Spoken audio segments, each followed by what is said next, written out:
This video is brought to you by Chad Wilson Law Firm. So the biggest name in the roofing software just got bought for $2.5 billion. A court got involved and a giant company tried to back out and got told, no, you are buying it whether you like it or not. And I already know my whole comment section is about to turn into a soap opera about it because I've seen the feed. And that's exactly why I wanted to make this, because everybody's gonna react to this thing. Almost no one is gonna understand it, and there's a piece of this story that most roofers are gonna completely miss, a piece that actually touches your business, your prices, your data, and I'm gonna walk you right to it. So give me a few minutes. By the end of this video, you are not gonna be the guy ranting on the comment section. You will be the guy who's gonna understand what actually took place here. Let's go. Okay, so here's the deal in plain English. Back in July of last year, a company called Verisk agreed to buy AccuLynx, $2.35 billion cash. Now, if you don't know Verisk, pay attention. Verisk owns Xactimate. Yeah, that Xactimate. The things that basically decides what your job is worth in the eyes of the carrier. So think about what's really happening here for a second. The company that controls the estimate is buying the company that controls the roofer. Insurance side and the contractor side, same house. That's the deal. Everybody kind of nodded at it, made sense. Big power move. Wedding is booked. And then the government shows up and say, you know what, you're not gonna do it. The FTC, the antitrust people, the ones whose whole job is to stop a company from getting too powerful, so they raise their hand and go, hold on, we got questions. And honestly, it was a good question. Remember it, because it will come back later and it's the whole point.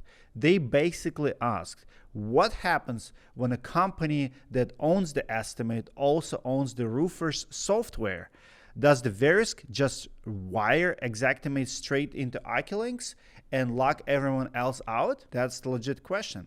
So they start digging, asking for more paperwork, and there's a deadline in the contract, December 26th. If the review's not done by then, someone's got a way out. So let me ask you something. When the deal drags on and there is a way out, who's usually running away from it? The seller, right?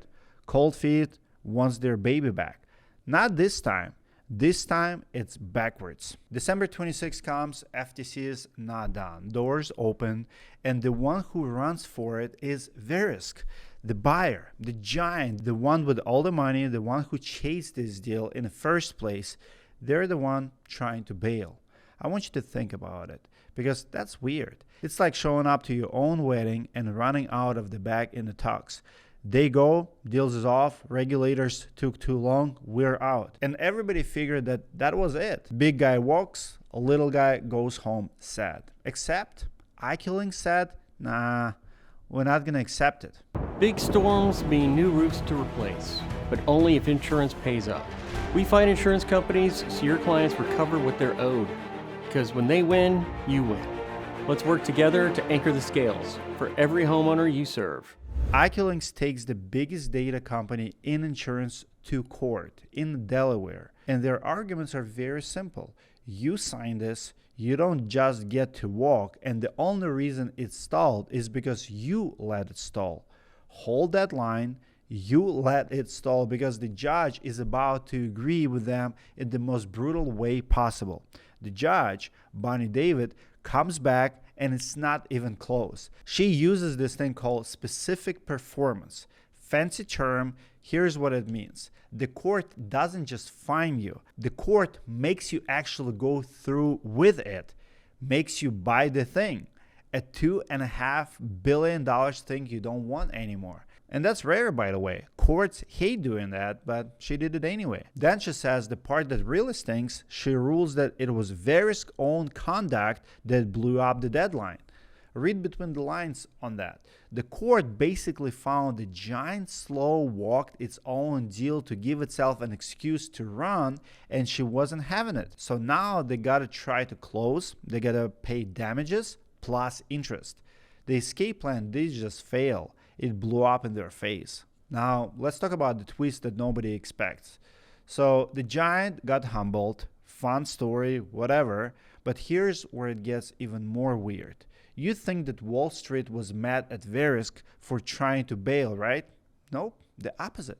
When the court brought the deal back to life, Verisk stock dropped again.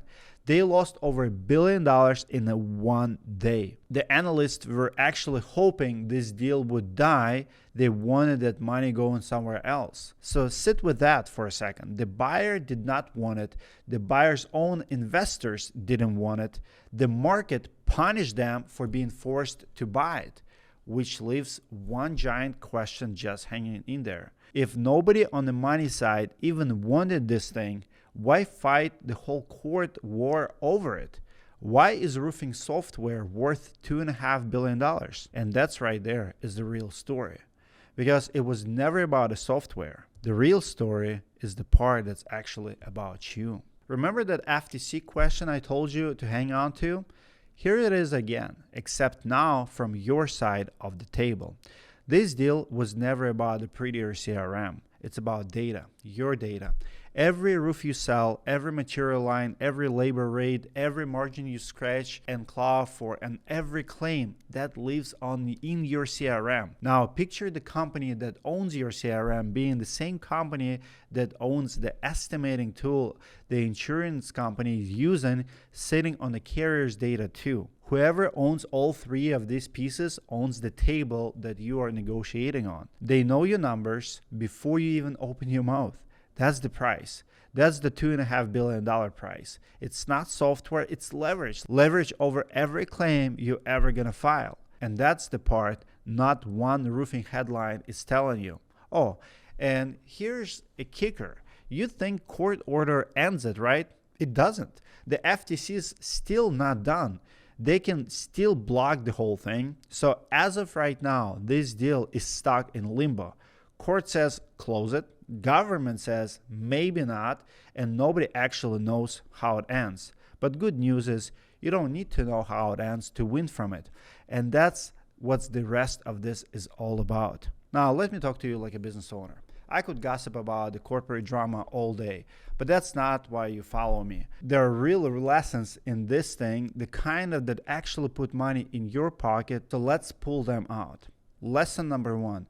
Stop judging and dwelling on news that does not even touch you. I watched 100 roofers last week burn the real energy being mad at this deal. Mad at AccuLynx, mad at Verisk, mad about corporate grid, and I want to ask them one thing. Did this change a single roof you're putting on tomorrow? No, it did not. And let's be honest with each other. If you were the owners of AccuLynx and someone is slid a $2.5 billion check across your table, you'd sign it. I'd sign it. They signed it. That's not greed. That's not a betrayal. That's business. They built something worth fortune and they cashed in. They weren't sitting there thinking about your homeowner or your claim. They were thinking about their number, their family, their exit, their family tree. I mean, it's life-changing money. And instead of hating on that, you should be studying it because that check is supposed to be your goal too. Bad news is a tax on your focus. Every hour you spend fired up in the comments is an hour you did not spend building the thing that gets your big paycheck one day. The market does not reward the loudest hater. It rewards the guy who kept building while everybody else watching the drama. Lesson number 2 is big buying small is not a threat, it's a signal. Market is market. Big buy small, that's not some scandal. That's a sign that our industry is growing up. When the big money shows up, you will see billion-dollar checks for roofing software. That tells you that roofing is a serious market now. The FTC does not spend a year investigating a sleepy little trade. Delaware does not referee a courtroom brawl over pocket change. The fact that this fight even happened is a proof that we have arrived. So adapt to it. Don't cry about it. It's an amazing industry that we're living in. And lesson number 3, and this is the one that headlines won't give you. Know who owns your CRM. and know which side they claim they're on. Remember the data, the real price? Here's your move. If your software company is also feeding your numbers to the carrier, that's a conflict of interest. I'm not telling you to panic or rip anything out today. I'm telling you to stay portable. Build your business so your data is yours, so you could switch tools the year without bleeding. Don't marry one platform, especially not one owned by the people sitting on the other side of your estimates. And lesson number 4, use the CRM that actually fits you. If that's AccuLynx, so be it. Use it, win with it. Verisk owning it does not change whether it's right for your shop or not. Now, I'll be straight up with you because that's why you're here. I think AccuLynx is overpriced, and I think it's not very good CRM, but I don't hate them how big they are. I hate them because compared to other CRMs, there are better options. But besides the point isn't whose logo is on your software. A CRM is a tool. It's not a personality. It's not a religion. The right tool is the one that helps you close more jobs, collects jobs faster, and hang off clean the day you sell. Pick one that fits your business, nothing else. And if you need help figuring out which CRM works in 2027, I have a list of 3-4 that I think will fit most businesses out there, and I would love to help you with that decision. Ask me, drop a comment, or reach out and ask me for my CRM recommendations. I'll give you my top 3 CRMs for 2027 and the 3 I'd actually put my own money behind. If you want to go deeper, if you want to talk about your business specifically, book a call with me at roofingschool.com. It's roofing-school.com. We will look at where you're at today and where you're trying to go. And for this video, let me wrap it up.